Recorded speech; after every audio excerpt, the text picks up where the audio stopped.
Toshkent viloyati Parkent tumanida o'z kasbiga sadoqatli, ko'zi ojiz bo'lishiga qaramay, yosh avlodga ona tili va adabiyot fanidan saboq berib kelayotgan o'qituvchi Azizbek Hojixonovning huquqiy muammosi hal etildi.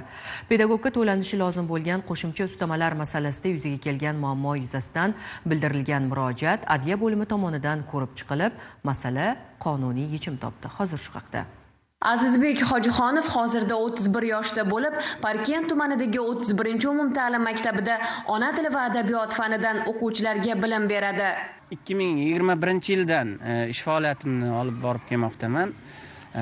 Asosan adabiyot fanidan dars beraman, chunki adabiyot fani shu o'tishga qulay, ya'ni umuman imkoniyati cheklangan o'qituvchilar, xususan ko'rishida nuqsoni bo'lgan o'qituvchilarga qulaylik tug'diradigan fan. Masalan, sog' bolalar bilan ishlaysiz, ularni sizga bo'lgan munosabati bo'ladi. Ko'zi ojiz bo'lishiga qaramay, o'z kasbining fidoyisi bo'lib faoliyat yuritib kelayotgan pedagogda qo'shimcha ustamalar to'lanishi bilan bog'liq muammolar yuzaga kelgan.